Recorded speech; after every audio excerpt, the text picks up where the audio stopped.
Into my head this morning came the idea about facilities managers, i.e. people who are employed to run the estates of large businesses or large estates for that matter. So it could be somebody's house, possibly more likely a big industrial conglomerate business that's got multiple or a big facility or many facilities that they do their work from.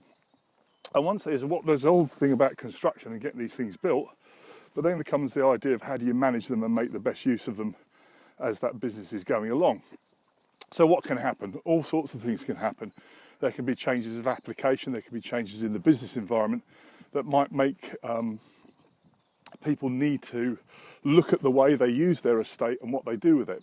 So the ability to convert a bit of ground to do something that is helpful can on occasions be exceptionally useful. And I'm going to give you one example which is seriously in my mind about this, which came many years ago, back in the 2000s, was with the Bentley Motor company.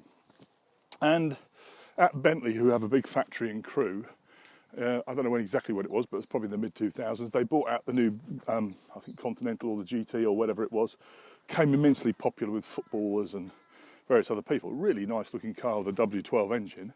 And it hit an absolute number of people that hopefully was their target market. Well, it must have been, because they started buying this car in volume to such an extent that they had to pretty quickly increase their ability to output the GT Continental, whatever it was at the time. And it was, they'd run out of car parking space.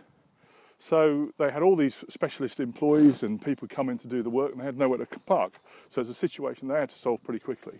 And their facilities manager got in touch with me, and in a nutshell, we stuck a car park in 4 days, which allowed them to park another 400 or 500 cars for the period of time. And the point being that when things calmed down, or when they got themselves sorted out, got their planning permission through or whatever they needed to do to go and build the proper car park in good time, then we just at that point came and took the car park away, or they disposed of it and sold it off to somebody else.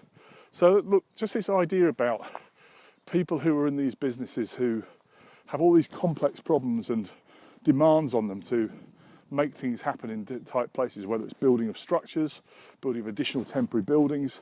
Look, it's an interesting job to have and a complicated problem.